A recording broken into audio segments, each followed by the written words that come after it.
passe maintenant à la partie questions avec donc Anne-Marie qui nous rejoint sur le plateau. Anne-Marie qui est l'animatrice Finistère Sud pour la Braze Marketing Academy. Et donc Monsieur Lebart et Jackie qui sont en plateau pour répondre aux questions. Merci Coralie. Alors, aujourd'hui, moi, je vais me faire la voix des internautes. On a eu pas mal de questions pendant vos interventions. Alors, je pourrais peut-être pas toutes les poser. Ah, pardon, j'ai enlevé mon masque. Bah oui, ce sera quand même plus pratique.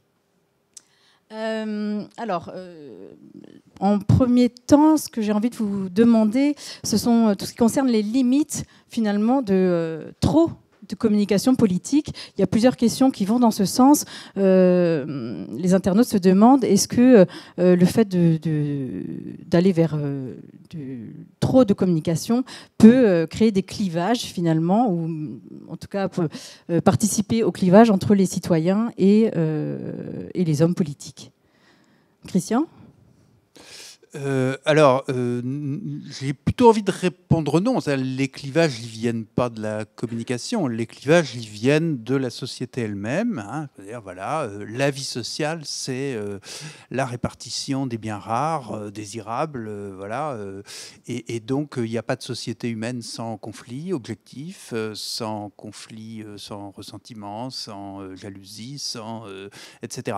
Alors, la démocratie essaie de réguler ces conflits sous une forme aussi pacifique que possible. Elle essaie de les mettre en forme. Hein. Les partis politiques prennent en charge les intérêts sociaux. Hein. Voilà. La classe ouvrière s'est longtemps retrouvée dans des partis, etc.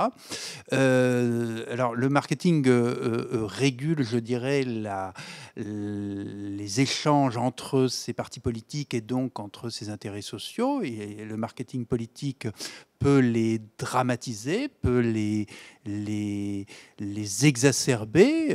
Voilà. L'actuelle campagne présidentielle, me semble-t-il, illustre assez bien ça, c'est-à-dire peut créer de l'exaspération sur des sujets qui ne sont pas forcément les sujets les plus évidents pour les électeurs, mais en même temps, le marketing politique joue dans l'autre sens, c'est-à-dire il va laisser sous le tapis ou passer sous silence, c'est la fameuse catégorie de l'agenda que vous évoquiez tout à l'heure, des choses qui pourtant renvoient aux vrais problèmes des vrais gens. Donc, moi, je ne dirais pas que le marketing exacerbe les conflits, je dirais qu'il les code, il les cadre d'une certaine façon, en prenant en charge certains intérêts et en laissant sous silence certains autres, voilà, en re-hiérarchisant les problèmes, en fait.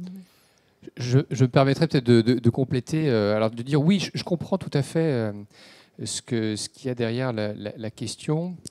Vous l'avez vu aujourd'hui, ce qui marche, c'est une vidéo où vous entendez ça bouge, ici on a des caméras géniales, ça bouge pas, il y a de la lumière, c'est cadré, on est quasiment presque habillé, maquillé, et ça fait 5 millions de vues. Trop de communication, oui, si c'est trop aseptisé. C'est ça que ça veut dire. C'est de se dire, et je parlais de Jeb Blumler tout à l'heure, ce penseur américain qui a dit à un moment, on a vraiment surprofessionnalisé la communication, tout était hyper technologique, et les gens finalement se disent, est-ce que tout ça est bien authentique ? Ils ont envie d'authenticité, et c'est assez essentiel. Pourquoi ? Parfois, il m'arrive de côtoyer sur des plateaux des journalistes. Et je me rappelle la première fois où je leur ai dit, mais la campagne présidentielle, ça n'est que de la communication. Ils ont regardé comme ça, vous savez, ils ont fait ces micro-expressions qui voulaient dire, mais tu dis n'importe quoi. La campagne présidentielle, elle n'est pas performative. Si jamais je dis, demain, je rase gratis, ça ne veut pas dire qu'à la fin de l'année, vous n'allez pas payer d'impôts. Il faudra que je sois élu pour ça. Donc la campagne présidentielle, ça n'est que de la communication. Et donc les gens, au bout d'un moment, ils en ont marre que ce soit aseptisé. C'est, vous savez, ce film américain dont j'ai oublié le nom, je crois que c'est The Adjustment Bureau, où vous avez cet acteur qui est politique génial, il est sportif, il est costaud, il est sympa, il a un beau sourire. C'est le Canuet que Coluche appelait la maxi-tête. Il disait qu'il avait les dents de Sacha Distel. Et puis au bout d'un moment, il tombe amoureux, il en a marre, il monte sa godasse. Et vous avez vu cette godasse ? Elle est ni parfaite, ni usée. Elle est juste ce qu'il faut. Et ça nous a coûté 8 000 $ en consultant de communication pour dire il faut qu'elle soit juste un petit peu usée, comme les gens, ça va leur plaire. Et toute cette communication-là, eh bien, l'électeur en a assez parce qu'il a envie de retourner vers de l'authenticité. Et donc, les actions de communication qui ne vont pas se réduire, elles doivent intégrer ça. Et quand vous voyez que François Bayrou, en mettant une petite gifle à un gamin en lui disant « tu me fais pas les poches », authenticité, essayez de le refaire aujourd'hui, eh bien, il a gagné 10 points dans les sondages et il est devenu finalement « ah bah Bayrou, il est peut-être de l'autorité, il est peut-être capable d'incarner la fonction ». Et cette autorité-là, eh bien, il faut l'intégrer dans toutes les actions de communication. Et le plus dur, c'est de préparer les politiques. Je vous livre un petit secret, vous regarderez à la télé quand vous regarderez. Par exemple, Valérie Pécresse. Les gens qui travaillent avec Valérie Pécresse depuis des années se disent, pendant très longtemps, sur les photos, vous le verrez, vous regarderez les photos d'il y a quelques années, elle était comme ça. Elle souriait avec la tête penchée. Et les gens qui travaillent avec elle ont mis énormément de temps à dire « Madame Pécresse, il ne faut pas faire ça ». Déjà qu'en France, on a du mal à se dire une femme pourrait gouverner un pays aussi bien qu'un homme. On le sait, on a une mère, on a une sœur, on a une tante, on a une femme, on sait comment ça se passe aujourd'hui. On n'a pas passé le cap avec la gouvernance. Et bien petit à petit, elle a remis sa tête droite, ça incarne plus de l'authenticité. C'est quelque chose qui est très important à prendre en compte dans les actions de communication des politiques. Ça me permet de rebondir sur une question de Gwenaël qui nous parlait d'un ouvrage de François Ourmand, professeur en sciences politiques, qui a écrit sur le physique en politique. Et donc, pensez-vous que cet aspect est important dans une élection ? Je peux commencer, professeur ? Je vais vous dire pourquoi je vais commencer. Il y a 1 mois et demi, j'ai fait une erreur dramatique. Alors, pourtant, Dieu sait que c'est des sujets que je travaille beaucoup et pour plein de raisons. Et je me retrouve sur la chaîne parlementaire et on parle d'Édouard Philippe, qui vient de créer son mouvement. Bon, il se trouve qu'il y avait un député qui n'était pas forcément passionnant. Et la journaliste, elle se dit, tiens, le communicant, il fait des phrases courtes, il est assez sharp. Je vais le pousser sur Philippe et de dire quelles sont ses chances. Et moi, j'ai le malheur de dire, vous savez, en plus, Édouard Philippe, il est plutôt beau gosse. Et évidemment, ça va pouvoir séduire un électorat féminin. Et je prends... j'ai la prudence de dire, évidemment, ça ne sera pas le seul point, mais c'est un point important. Pourquoi ? Parce qu'il y a des tas d'enquêtes qui ont montré que beauté et politique sont convergents. Le bouquin de François Ourmand qui est sorti après ce propos-là, c'est tout ce qu'il dit. Mais il ne dit pas que ça. Le bouquin de François Ourmand, il dit ce qui est important, c'est ce qu'on appelait l'exis. L'exis, c'est l'habitus bourdieusienne. C'est la manière dont vous incarnez, c'est l'ornementation, vous êtes bien habillé, vous êtes toujours demandé pourquoi les hommes politiques ont une cravate. Eh bien parce que Madame Machin, qui a 75 ans, elle, un homme politique, ça doit porter une cravate parce qu'il doit être bien habillé. C'est quelqu'un qui la représente et c'est tout à fait légitime. Et François Ourmand, il décrit toutes ces choses-là, du rapport à ce qui fait la séduction d'un homme politique, sa puissance démonstratrice sur le terrain. Et je vous conseille la lecture de ce bouquin qui, au-delà de la beauté du candidat, qui malheureusement s'impose de plus en plus, décrit tout un tas d'autres paramètres qui vous permettent de voir que derrière la beauté de JFK, il y avait peut-être autre chose que son beau sourire. Christian, vous souhaitez rebondir ? Oui, alors je connais bien les travaux de François Ourmand, on est scientifiquement très, très, très proches, mais je n'ai pas lu ce livre que je connais, mais que je n'ai pas encore lu. Je vais faire donc une réponse personnelle sur une question qui m'intéresse également. Alors, je ne crois pas que la beauté fasse l'élection, je crois que l'élection fait la beauté. C'est-à-dire, la beauté, c'est comme le charisme. Je pense qu'il faut renverser l'équation. Et de la même façon que ce n'est pas parce qu'on est charismatique qu'on se fait élire et qu'on fait une carrière politique, c'est plutôt à l'inverse, des projections de charisme sur des personnes qui se trouvaient à des positions de pouvoir. Alors, la question du genre ici est absolument centrale, mais on sait très bien que les évaluations de beauté sont très corrélées au statut social. C'est particulièrement évident dans le regard que les femmes portent sur les hommes. C'est vrai aussi dans le regard que les hommes portent sur les femmes. Donc, voilà, je pense que quand on dit que la beauté est un capital politique, on dit une chose vraie, mais en fait, on dit rien. Parce que tout simplement, la beauté, elle est conférée aux gens qui ont du pouvoir et qui ont réussi en politique. Je force le trait un peu en disant ça, évidemment, mais je crois que c'est beaucoup plus dans ce sens-là que ça joue que dans l'autre. François Mitterrand est considéré comme une catastrophe à la télévision en 1965 et en 1974. Il est mauvais, il passe mal à la télé, il n'est pas charismatique du tout, c'est un homme d'appareil, etc. À partir du moment où il devient président, tout le monde considère que c'est une bête de télé. Voilà, tout simplement parce qu'il est maître du jeu et parce que ses silences ne sont plus interprétés comme avant. Avant, on considérait qu'il n'était pas bon parce qu'il se taisait, et maintenant, on considère que ses silences sont des signes de sagesse, d'intelligence, de hauteur de vue, etc. On peut dire la même chose de Chirac, il s'est passé la même chose avec Chirac. Donc voilà, la beauté, ça n'existe pas en soi, c'est une construction sociale, c'est une projection. D'accord, merci pour ces éclairages. On a eu pas mal de questions sur la question des jeunes qu'on a abordée tout au long de la matinée. Mais finalement, la question qu'on se pose, c'est, je reprends un peu les propos de Fabien, un de nos internautes, qui demande est-ce que, parce que Jean-Luc Mélenchon va citer Weshden, est-ce que mon enfant va voter Jean-Luc Mélenchon en fait? Quel impact vraiment ça a? Est-ce qu'on l'a mesuré? Et puis on pourra enchaîner sur le rôle de la data en politique aussi, qui est une question importante. Christian ? Oui, alors il faut peut-être rappeler que je partage les réflexions que vous faisiez tout à l'heure. Il y a un décalage qui est de l'ordre du gouffre entre la classe politique et la jeunesse, les jeunesses salariées, étudiantes, etc.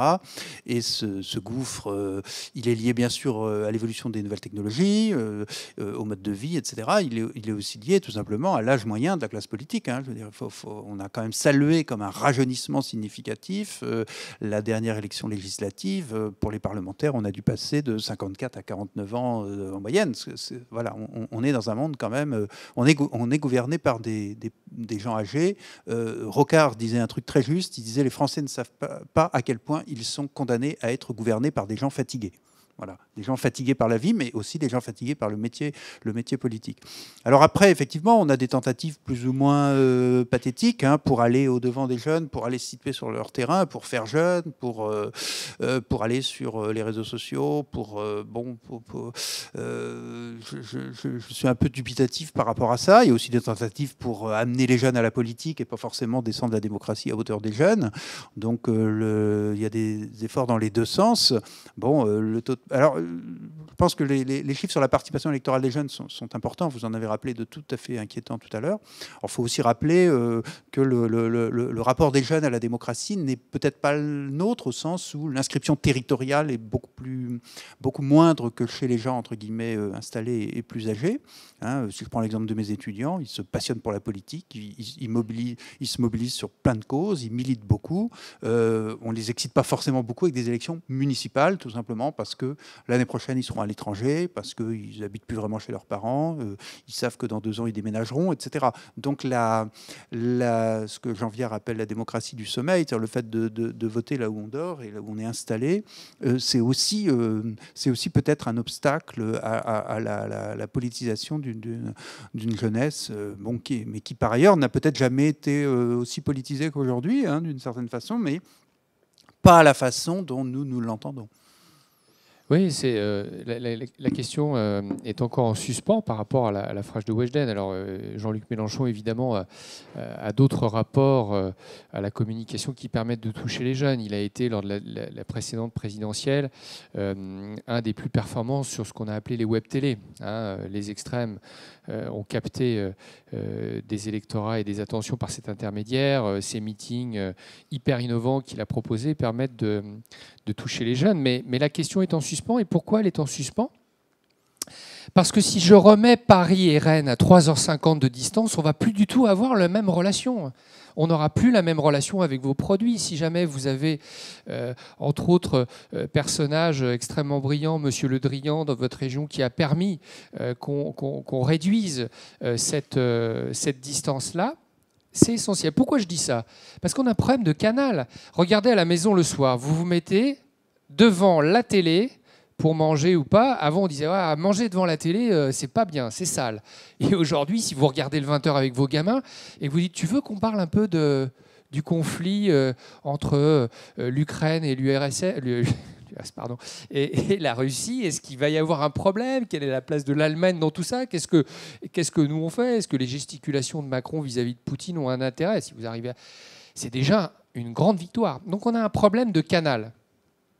Comment je fais en sorte que la chaîne Twitch que mon fils regarde ou ma fille regarde soit quelque chose qui soit un déclencheur. Donc le message de McLuhan à l'époque qui disait « The medium is the message », qui était de dire la télé, la radio, les messages traditionnels. Christian disait tout à l'heure, l'intérêt c'était de faire une belle affiche ou de faire un bon meeting. Ces choses-là n'existent plus. Et comme pour vos retraites, parce que si un jour vous avez une personne âgée qui vous embête, vous lui direz « Madame, n'oubliez pas que c'est moi qui paye votre retraite ». Hein, il y a peu de gens qui savent comment ça se passe. Hein, nous, on travaille pour la GERCARCO, je pourrais vous en parler des heures. Eh bien, c'est pareil. Notre vie en tant que retraité, avec Christian, c'est les jeunes qui vont la faire. Et si ces gens-là, qui ne sont pas devant le 20h, qui ne vont plus dans les meetings, alors il y en a plein qui font plein de choses, ce n'est pas le sujet, ce que je disais, mais on a un problème, c'est que la masse, et notamment, vous savez, on disait le vote ouvrier, le vote des classes moyennes, il est très important, et notamment au deuxième tour. Eh bien, ces gens-là, ils n'ont pas les mêmes engagements que les étudiants en Sciences Po, ils sont plus sur les réseaux sociaux, ils sont très ouverts à ce que décrit abondamment Gérald Bronner dans ses bouquins, que je vous incite à lire, c'est-à-dire nous sombrons dans les penchants qui sont les plus désagréables de notre construction cognitive. Il faut aller les chercher pour leur parler de politique, leur expliquer que c'est un métier ingrat politique, que c'est un vrai métier, qu'il faut leur faire confiance et qu'ils veulent notre bien. Et ils ne sont pas dans ce schéma-là. Le canal, avec une grande majorité, il est rompu, il faut le recréer. Et il faut le recréer avec de la politique, parce que si on n'arrive pas à trouver une réponse politique à notre organisation sociale, eh bien ce sera l'anomie. Et l'anomie, c'est le bordel. D'accord, je vous remercie. On a beaucoup parlé de politique au niveau national. Et alors, donc ici, on est à la Braze Marketing Academy. La question du territoire est revenue plusieurs fois auprès des internautes. Est-ce que ce sont les mêmes enjeux pour les communicants politiques en local ? Oui et non. D'abord parce que si on rebondit sur la question des moyens que vous évoquiez à juste titre tout à l'heure, les élus locaux n'ont pas les moyens financiers pour communiquer de la même façon que les leaders politiques nationaux. Par ailleurs, les canaux qu'ils utilisent ne sont pas les mêmes. Et puis, puisqu'on parlait de Jean-Pierre Raffarin, la thématique de la proximité que Raffarin a mis en avant dans les années 90, elle compte beaucoup pour les élus. Donc c'est une communication qui est moins institutionnalisée, moins formalisée, beaucoup plus, pour partie spontanée. Ceci dit, tout ce que nous avons dit, qui concernait plutôt la classe politique centrale, a aussi irrigué, en particulier du côté des maires urbains, du côté des présidents de région, de départements, qui se sont beaucoup rapprochés des façons de communiquer très modernes et très standardisées aujourd'hui. Bon, voilà, avec les mêmes impasses et les mêmes interrogations. Moi, je rebondis sur ce que vous disiez, j'ai été un jeune communicant auprès de Jean-Pierre Raffarin, et il disait la Bretagne, ils ont toutes les valeurs. Nous, en Poitou-Charentes, c'est un peu plus compliqué. Il faut qu'on donne des valeurs à ce territoire. Et il avait une formule qui était géniale. Il disait, on a le futuroscope, c'est génial, mais il faut qu'on apprenne aux gens à sortir de l'autoroute. Il avait cette expression-là. En disant, c'est bien, on a l'autoroute, on a le futuroscope, mais moi, je veux que les gens ils aillent voir le Marais Poitevin. Je veux que les gens ils aillent à Parthenay, qu'ils s'aperçoivent que l'agriculture, l'élevage à Parthenay, c'est essentiel pour le territoire. Donc, c'est un point fondamental. N'oubliez pas que la politique et tout ce qui est accompagné a été nourri par les travaux de Siegfried, qui est un peu l'autre René Raymond. Et Siegfried, il expliquait aux gens pourquoi le canton c'est important. Parce que par exemple, dans le nord du canton, la topographie c'est du calcaire. Et de l'autre côté, ça n'est pas du calcaire. Et donc, vous regardiez la topographie du territoire et vous vous aperceviez que ça projetait les résultats électoraux. Et Siegfried vous a dit, ouais, d'un côté, il y en a qui font pousser des trucs. Ils ont de l'argent, ils nourrissent leur famille, leurs enfants vont à l'école. De l'autre côté, c'est la misère. Et donc, la politique s'est construite là-dessus. Et donc, le territoire, il est essentiel. Et un des sujets des politiques, c'est de dire que cette topographie, cette géographie électorale, qui est passée de la terre et de ce qu'elle donne à ses enfants, elle s'est transformée en 40 ans entre les anywhere Et les somewhere, c'est des gens qui sont ancrés dans leur territoire. Vous avez des jeunes. Moi, j'en ai rencontré en Normandie dans ma famille, dans l'autre partie de ma famille, qui m'ont dit « Je n'ai jamais pris le train, je n'ai jamais pris l'avion, je ne suis jamais allé à Paris ». Il y en a encore beaucoup. Donc le territoire, il est véritablement essentiel. Et les élus locaux, pour retrouver les jeunes, ils ont un poids très important. Et pourquoi, pour finir? Parce que dans le baromètre de la confiance Cevipof, ceux qui ont encore un niveau de confiance maximal auprès des citoyens, c'est les maires, c'est l'élu de proximité. Donc pour arriver à répondre à ces enjeux de maintenant, je peux être un peu de partout, je voyage partout avec mon smartphone, je suis même planétarisé, je suis même métaversisé, c'est-à-dire que j'ai été digitalisé, j'ai été numérisé, je suis dans un univers qui n'existe pas si ce n'est un univers numérique. Eh bien la fonction d'homme politique local, elle va me rapprocher du territoire parce que mon école c'est important, mes déchets c'est important, je vais les trier, mes jardins ouvriers c'est important, j'ai peut-être envie de cultiver des pommes de terre, la manière dont le terrain de sport va être implanté, est-ce qu'il y a une piscine centre nautique qui permettra à mes gamins d'avoir des toboggans, c'est important, ouais. Le territoire, il est essentiel. Et alors pour le coup, ceux qui ont un rapport charnel à leur territoire et à leurs valeurs, et vous en faites partie, eh bien, ils ont des longueurs d'avance. Très bien, merci. J'ai le droit à une dernière question, Coralie? Oui. Je m'intéressais à la question de Stéphane, parce que vous le savez, donc, les internautes qui nous écoutent aujourd'hui, ce sont des professionnels de la communication et du marketing, on peut le dire essentiellement en entreprise. Et donc Stéphane se demande, avec la campagne pour les présidentielles qui arrive et qui va occuper tout le champ médiatique, reste-t-il une place pour les marques sur cette période? Jackie? C'est compliqué. Alors c'est compliqué pour tout le monde. Alors déjà, pour la fonction publique, parce que vous savez qu'il y a ce qu'on appelle des périodes de réserve. Donc dès qu'il y a les élections qui s'approchent, tous les communicants qui sont vos amis au conseil régional, conseil départemental, à la mairie, se disent « Oula, j'arrête. Si jamais je communique mal, je suis foutu. Je vais être obligé de chercher du travail. » Pour la présidentielle, c'est l'enjeu des entreprises, mais par l'intermédiaire de ce qu'on appelle l'interprofessionnalité. Donc par exemple, vous êtes agriculteur, vous allez voir Produire en Bretagne, et vous dites à Produire en Bretagne, est-ce que tu as fait un livre blanc pour expliquer quels sont les enjeux agricoles, les enjeux industriels de la Bretagne aux politiques? Ça, c'est important. Le MEDEF va dire, tiens, pour les entrepreneurs, il faudrait faire ça, ça ou ça. La CPME va faire pareil. Ceux qui s'occupent des artisans, les assureurs vont faire pareil. Là, en ce moment, on parle beaucoup de quelqu'un, et regardez si vous n'avez pas... C'est Patrick Stefanini, qu'on appelle le faiseur de roi, qui a permis à Chirac de gagner sa campagne, qui a fait plein de campagnes bien gérées et victorieuses, et qui est aux côtés de Valérie Pécresse. Et quelqu'un dévoilait les secrets de Stefanini. Il dit, Stefanini, quand il fait une campagne, il fait 2 campagnes. Il fait une campagne sur la vision, sur les valeurs. Donc là, c'est la grande thématique. C'est mon ennemi, c'est la finance. Et à côté, il dit, on fait des campagnes socio-professionnelles. Et donc, on adresse des messages hyper ciblés à des gens en disant si tu es assureur, t'inquiète pas, tout va bien se passer. Si tu es agriculteur, tout va bien se passer. Si vous êtes une famille nombreuse, eh bien, nous avons une politique familiale, etc., etc. Et Thierry Solaire, qui est un ancien camarade de Philippe et qui est désormais auprès d'Emmanuel Macron, il décrit le talent de Stefanini et il dit, il maîtrise la data, il dit, vous êtes homosexuel, unijambiste, mangeur de quinoa, vous êtes certain que Patrick Stefanini va trouver le moyen de vous envoyer un courrier pour vous dire qu'il défend vos intérêts. Voilà la force de ce type-là.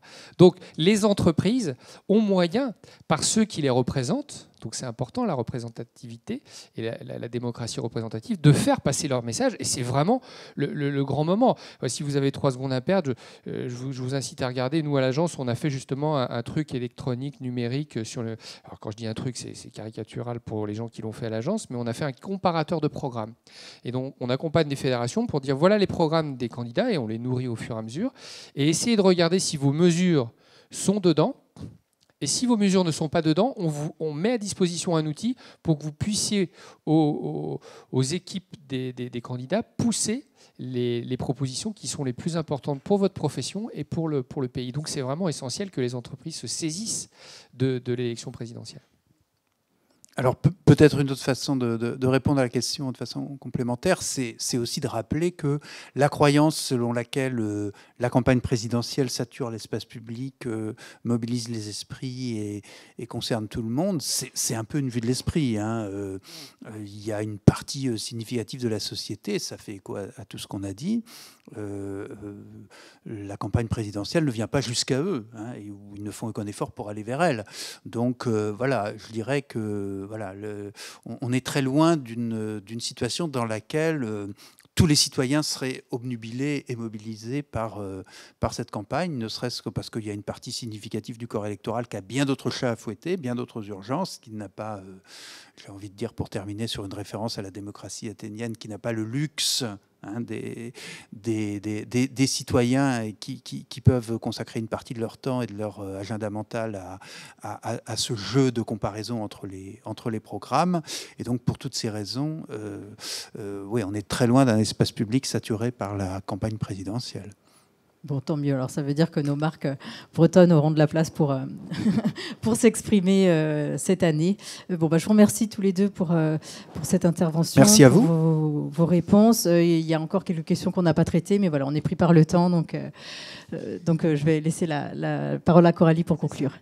Merci à tous de nous avoir suivis pour cette rencontre qui fut passionnante. Après avoir eu un point historique sur le marketing politique avec Monsieur Lebart et un zoom de Monsieur Isabello sur les différents enjeux, on voit que les enjeux changent, que les jeunes aussi sont à mobiliser sur les différentes questions.